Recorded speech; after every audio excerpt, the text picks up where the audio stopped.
Hi, everyone, and welcome to today's episode of the Love and Light Show, where today your special guest is Jessica Sutherland, and she is so incredible and amazing. I'm so excited for today's episode. So if you kind of wondered how you can work with your shadow self, with that shadow work, have you heard of light language and maybe you don't know what it's all about? Or do you kind of wonder about what the shamanic path is all about? Because we're going to talk about all that today and more. I'm so excited that Jessica's going to share the beautiful light language at the end, so definitely stay tuned for that. It's so amazing. Like the first time I saw her do it, I'm like, oh my God, what is this? I need more of this in my life. So we have a great show for you today. And if you're not familiar with the Love and Light Show, we go live every Monday at 12 Atlantic, 11 Eastern, to bring you guys cool light workers and healers and coaches so that they can help and support you on your healing journey so that you can be that light you want to be in your life. So you can move forward, get a taste of new modalities, new ways of being, get cool tips and tricks so that you can move along on your healing journey. So definitely say hi to us. And we're on the Be Live platform, so we can't see you as you jump on. You have to say hi. So Christy already went on earlier and said she'll catch the replay. So that's awesome. And Joanna's on with us live. Good morning, beautiful ladies. Good morning, Joanna. I hope you're having a wonderful day. So yeah, the other people who are on live, definitely say hi to us. We'd love to interact with you and engage with you. So I'm Laura McPhee, and I'm a happiness coach and healer, and I love to empower women to get to their dream happy lives. So I do that through coaching and theta healing to help people move past all their junk and limiting beliefs, their stress and worry and overwhelm, so that they can move forward to their dream happy life where they're happy and healthy and fulfilled on a regular and consistent basis. And one of the awesome ways I'm doing that, and I'm so excited to be doing my first group program. So I'll start next Monday. So if you haven't heard about that, let me know. I did a webinar last Monday that kind of talked about 5 simple steps to live your happiest life. So you can definitely catch that for free if you want more information on that. I can give you guys the link. And I'm also really excited about doing another Clearing Money Blocks 101 workshop, only this time online. I've heard your guys' requests, so I'm actually moving it online too. So I'm super excited about all those amazing things and so excited to have Jessica on with us. I'm seeing more people hop on. Good morning. Hope you guys are having a great morning.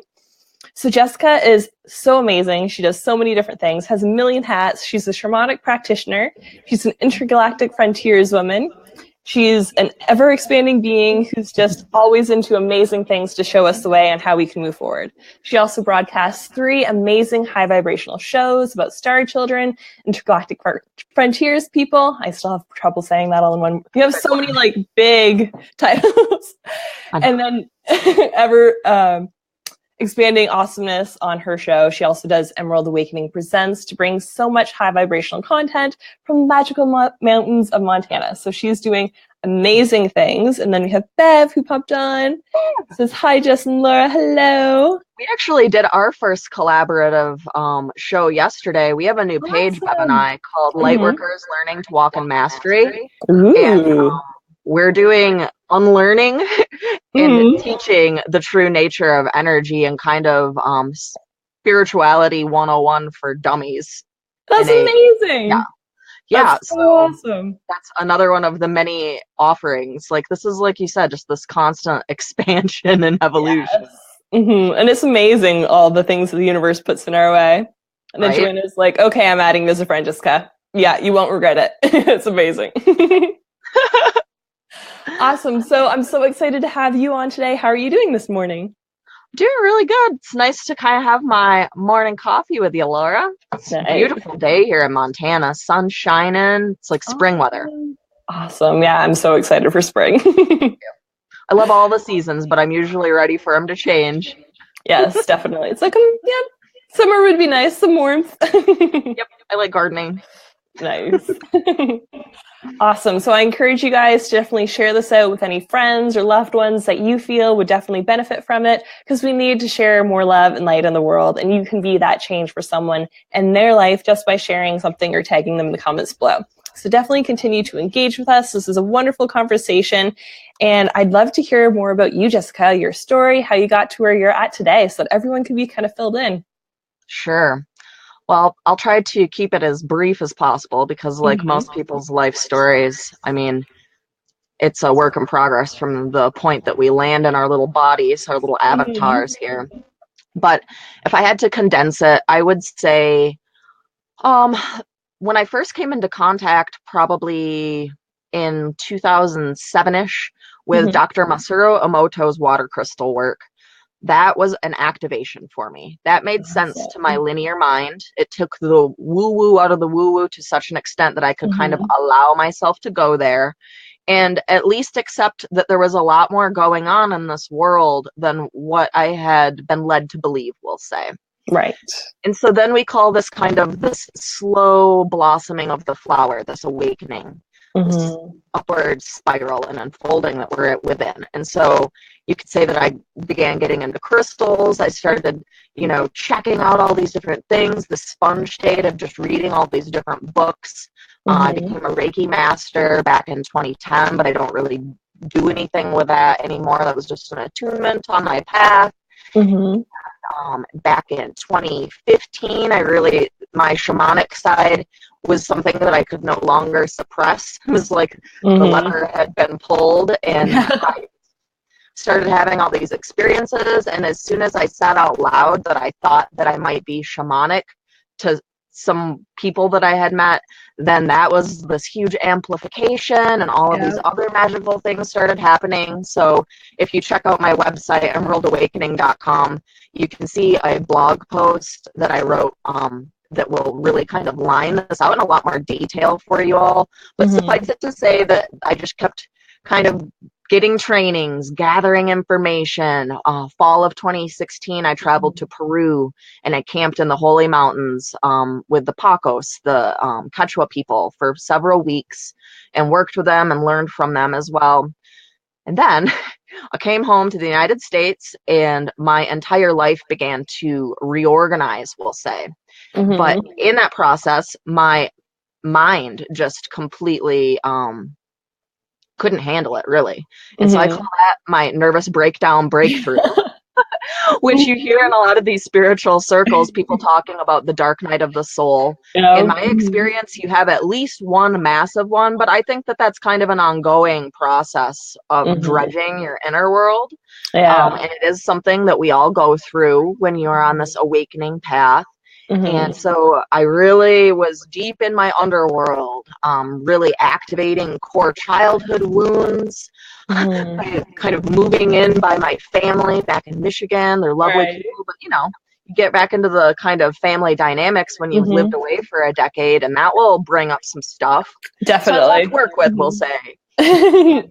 So I moved through all that, and then when I came through early 2017, that's when everything really clicked into place. The reason I go into all of that is up until that point, I really had not a clear idea of how I was to work with the world with my gifts.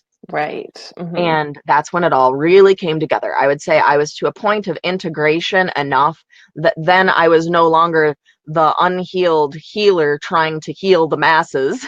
Right. That's definitely, you feel this big mission, you want to help people, and you have tools in your toolkit. It's not that you can't, but you're not maybe yet to a point of integration where you can really pull it together. So definitely. It was at that point that my whole business really just channeled right through me. I birthed my website in a day. Awesome. All of it just came right together. I now even understand the tagline that my higher self gave me: co-create your highest vibrational reality. That is actually what I do with people, because I am not a healer or teacher that you look up to. We are all brothers and sisters. This is what, in fact, the archangels and the ascended masters, they understand that us humans have to humanize things, and we like in our linear minds to make things hierarchical, but they consider us brothers and sisters, and they have deep compassion for the fact that we have gone through amnesia and that we are in these bodies and that we are doing all this work to essentially ascend the planet and the collective. We're doing this for all.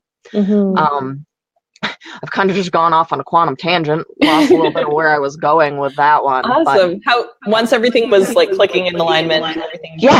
And then it's just like the floodgates have just continued to just blast open for me. And it's just been this incredible wild ride, very much like riding actual waves, where it's just quite incredible.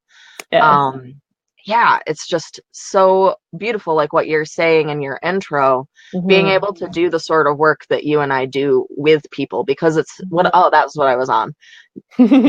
for you, but with you. We are Yes. co-creating your highest vibrational reality, because it's essentially dusting you off, helping you release what you aren't and programming that definitely doesn't serve you, so that you can embody more of your light and your soul's essence, and remember who you are and what you're here to do, because we all have a voice in this and we all have our gifts to share with the collective.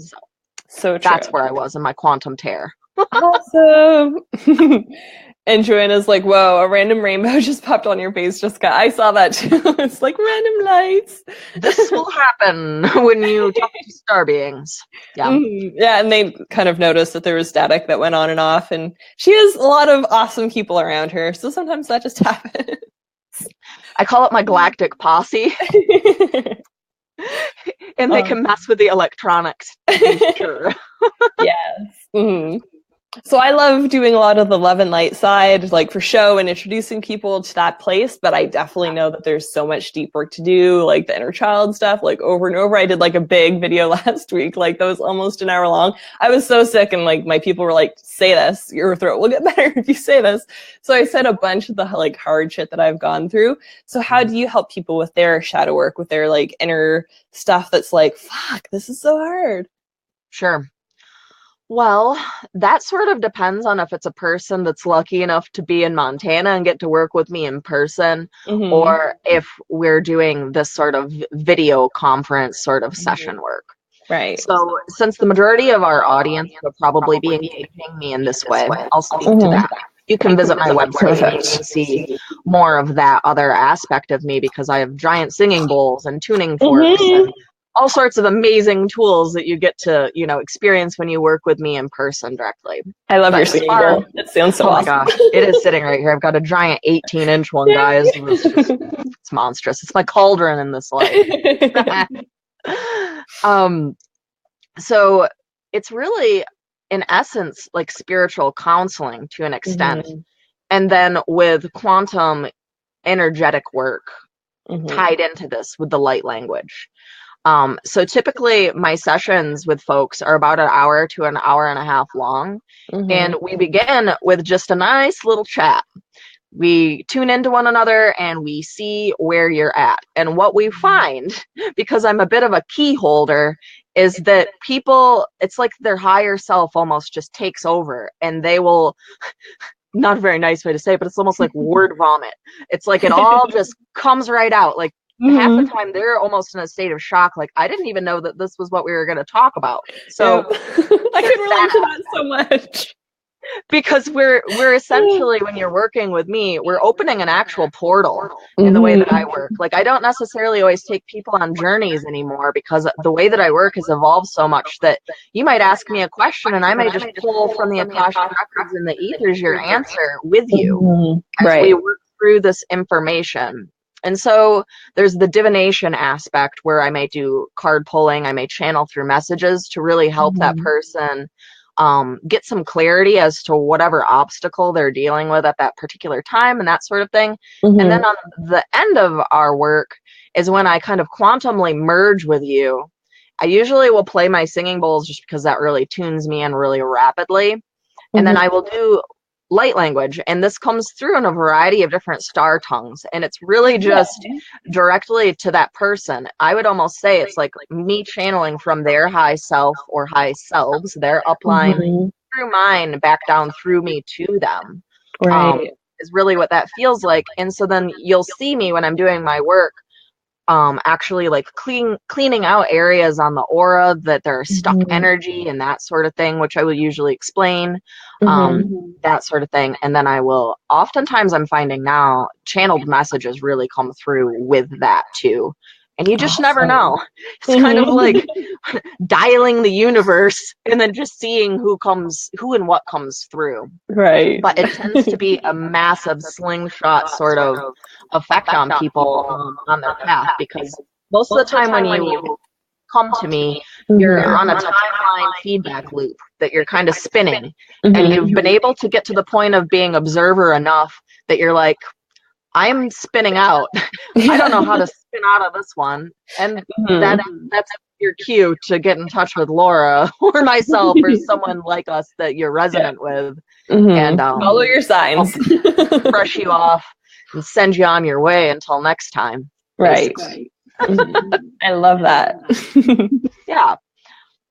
And for people who are like really feeling called to the shamanic path, how did you really like decide, or what steps did you kind of take, or how did your linear mind kind of decide, okay, this is for me, this is how I'm going to move forward? Yeah. So I don't even quite remember what all of the little synchronistic experiences were that were leading up to this exactly, other than it was a lot of synchronicities.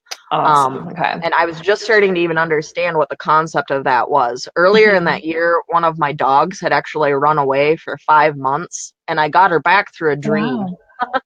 Wow. So I had my own little miracle. And that actually also put me into contact with one of my shamanic mentors, which my little star child, Narely, by the way, has never called her anything but Shamanica.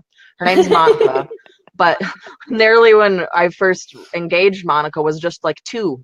And she's like, oh, Shamanica. I'm like, yeah, there's a lot of that sort of stuff. Okay. But what really amplified it was, as soon as I said it out loud, I think I might be shamanic to these random strangers at a dinner party.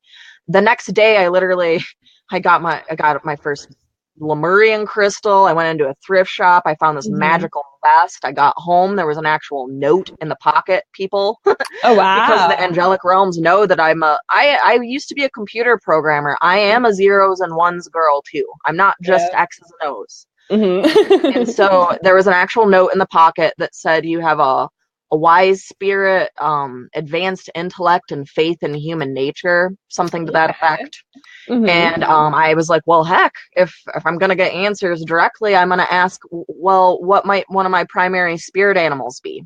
Right. I went to the Grizzly Wolf Discovery Center, where I've been a million times with my daughter. It's a favorite place. Never before, never since have I had the white wolves howl at me, but that day they did for 5 minutes. Oh, wow.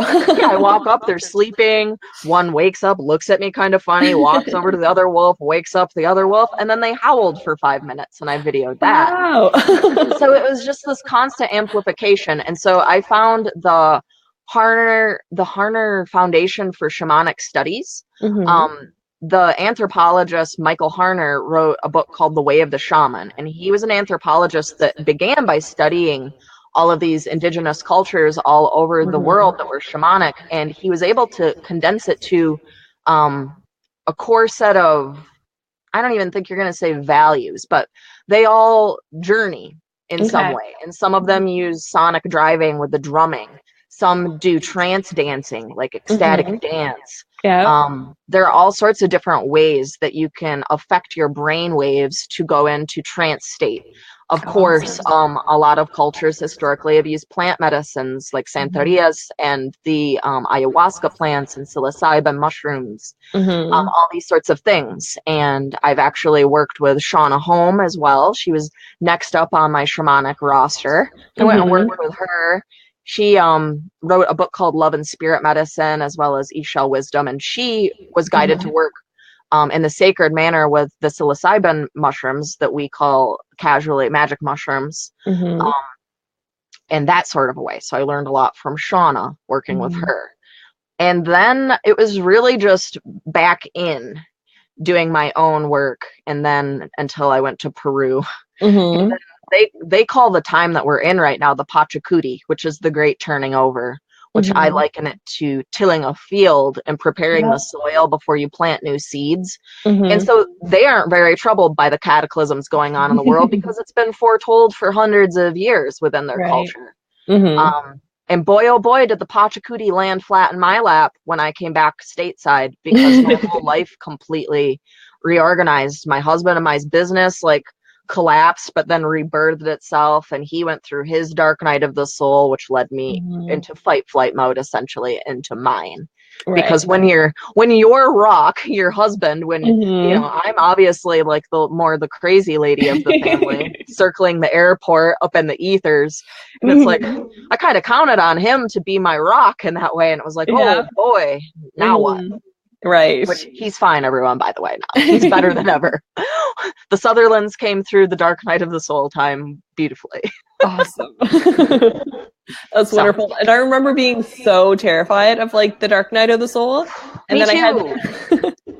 I had someone a couple weeks ago, I can't remember what episode now, but she came on and was talking about like the hero's journey and how it's like there's cycles and there's different levels of Dark Nights of the Soul. So when you look back, you can be like, oh fuck, like I've gone through those. Like I've gone through different versions of that. And then to be like on the other side, things got so fucking incredible. So to be like, it's gonna be so great. Like that really is the carrot that Laura and I can dangle before you all. Yes. Is that it really does get easier and better. I'm not gonna say that challenges don't still present, but your energy and your perspective, once it is to a certain point, you really are in the observer seat all the time. And you really do operate in a fifth dimensional frequency all the time and kind of choose to dip down to offer keys and bits to folks before you dip back up. This is also, though, I think why it's a bit of a solitary path to a certain extent, because I find that while I can do all of these things and I enjoy them a great deal, that my home is my sacred space. This is where I work from. And that I do require a fair amount of my own solitary time in order to be able to do all of this. Right. Because if I am in those low octaves for too long, it's kind of like you get it on you. It's not like oh, these limiting beliefs and all this junk. Oh, fuck. Yeah, exactly. You stay in there too long. Like when I go to visit my family in Michigan, I could do 2 weeks for sure. 3 weeks is pushing it. Anything beyond that, historically, I actually haven't been back since. I haven't been back in a year. That's something to test for me. I would historically, psychically fracture, essentially. And then I have to like pull myself back to Montana. Feel like I'm like energetically crawling. And then put myself back together because I basically let myself hang out on the low octaves for too long. Not honoring self, right? It always circles back to honoring and loving self. All the shadow work and integration work lands you square back into your heart space with all these little bits and pieces that you didn't know that you didn't love about yourself, that you had fragmented off and pushed away over the course of your lifetime due to various traumas and unfoldings. They're just lessons. They're just little awarenesses. Let's heal this part. There's this too. More onions, different layers. And then Joanna had commented, you can learn to see challenges as exciting chances to learn and grow. They don't have to be so draining unless you allow them to be. So true. Yeah, totally. Like one of my fun little initiations I had recently, the human mind wouldn't think this was fun, but my foot slipped off the brake while I was parallel parking in front of my house, and I destroyed my neighbor's car, the front end of it. Oh no. Your human mind would want to be like, oh my gosh, and freak out and judge yourself or whatever. You know, there are a million directions the negative ego mind can go with that one. But it was an opportunity for me to see how far I had come, because my immediate thought was, what a perplexing divine unfolding. I wonder what's going on here. And then I was like, oh, look at me. I'm doing it. Like that used to take me work to get to that mental perspective. And now it's the automatic response so far. Awesome. Woohoo! That's so great. And then I'd love for you to explain more about light language for anyone who doesn't know about it, and then take it away into doing some amazing like blessing activation offering that you were talking about. I'm so excited for that. So the abridged version of light language, as I understand it, which frankly, guys, this is newish for me. I've only been speaking it for about a year. And it's a remembering. It's not anything I learned from anyone or from a book. I heard it and it activated my divine blueprint, and then I could remember how to do it eventually. And for me, it is the soul's true language, and it is transmitted from our hearts, and it's received by the heart. So you'll hear it, and your linear mind is going to go, that's a bunch of gobbledygook, or it sounds kind of like Sanskrit, or it sounds kind of like Hebrew in bits and pieces, but it's also unfamiliar to me. But then there's oftentimes with people I find an inner knowing of remembrance where it's like, oh, this. And a sense of remembering and a sense of home. And a lot of times people will even release tears when they hear it because of certain activations that it already begins working within your field. Archangel Metatron likens it to a solar flare, which is interesting because that's kind of my energy, is very solar and very solar flary. And Also think of it as something that your light body does not need to have it be stepped down to interface with. So it's going to bypass your linear mind because it's sent by the heart and received by the heart. And so what I think that it essentially is doing is activating your divine blueprint and kind of helping to overwrite what is essentially this, what we might call illusionary or matrix code that has been thrust upon us over the millennia, that we are now, through our sovereignty and our beingness, overwriting. And so the way that I see it, because I actually do get to see these things, you see the person's code, actually their light code rewriting itself once it is reactivated. Wow. Yay.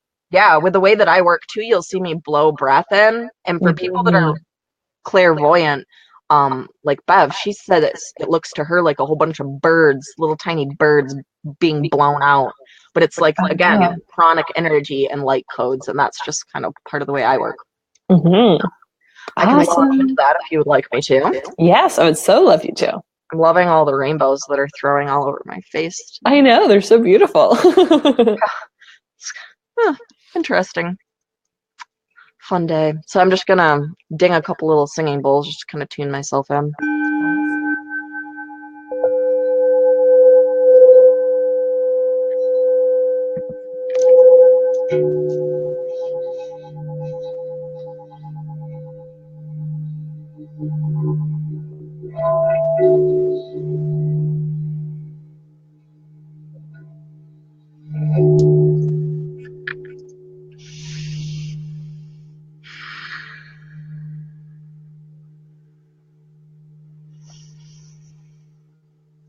Sunyata katayana wata kintuaya nishitu wata haina katayana hotiana la katawana anatayana watonaya nishutu tutuna la hatana tishno wataya tishno hatara katwana hatayana watiana wato wanarantua Sira kantuada hatuantias narakainia sintua hantia nalakatuana haijena wayana kira situyana hatayana rishnaina utuana mojnoitaya kuishina hatarakino hatarantijiniana kuyana hata.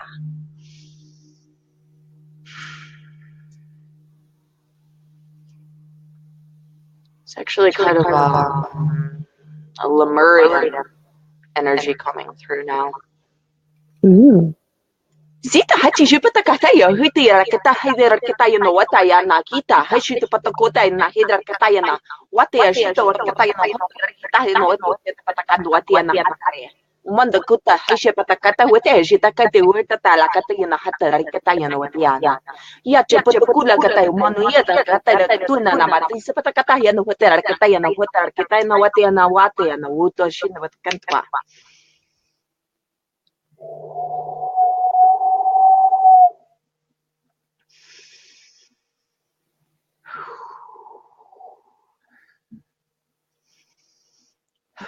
And like a message coming through from them. Greetings, dear ones, my brothers and sisters of the light. Thank you for joining us in the sacred space at this auspicious time.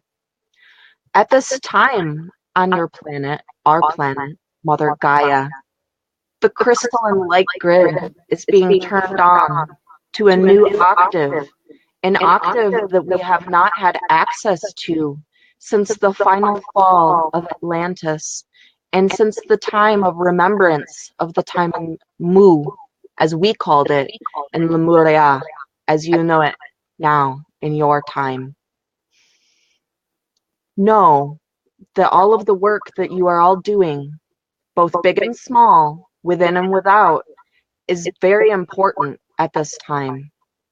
The clearing of the density that has been spoken to today is vital to release in order for all to ascend.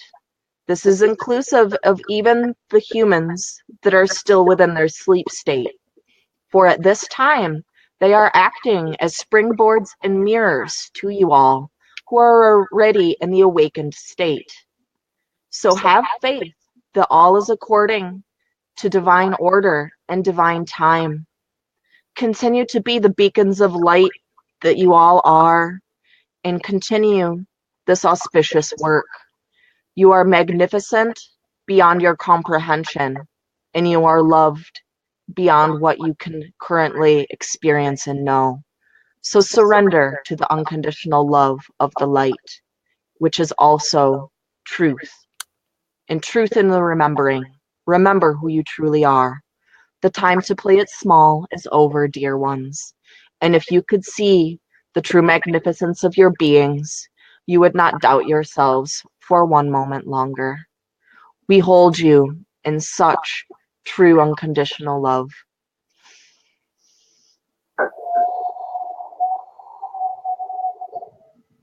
Situarakantua hati another kitishina haturikantua hati another.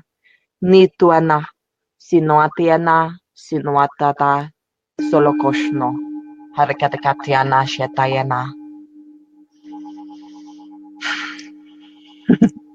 Thank you so much. Sorry, I went a little over on you. No problem. That was beautiful. I love the message. I love how good I feel after light language. It's amazing. Good. Awesome. My pleasure. Bev says, thank you, my beautiful sister. Thanks for hanging with us, Bev. I know you're busy. And then Joanna said, there's an intense vibration tingling all around me. I can totally resonate with that. Mm-hmm. Especially when you like blow the energy, it just like amplifies so much more in me. I'm like, whew. Yeah, that's what Bev always said too. Mm-hmm. Yes. Joanna's like, woo, feels so good. Awesome. Super feels good for me too. My back just cracked. I needed that too. Awesome. And then, wow, thank you so much. So I'm loving that everyone loves it as much as I do and as much as Jessica does. Thank you so much. How can people connect with you if they're like, oh my gosh, I need more of this in my life? Where can they find you in cyberspace? Well, the easiest way would be to find me on my Facebook page, Emerald Awakening. And from there, you'll see the various groups that I have going on and the events that I do on a weekly basis and ongoing basis because I have spiritual retreats and all that sort of thing. Mm-hmm. Also, I would encourage you to join the Facebook page, Lightworkers Learning to Walk in Mastery, because that's going to be a very beautiful, ongoing unfolding. And then, of course, my website, which is the same name, emeraldawakening.com. Wonderful. And I definitely encourage you to put it in the comments right after so people can just like conveniently click. For sure. Awesome. Then we're getting more people saying, thank you so much. It feels good. Yay. I'm so glad it resonates with everyone so well.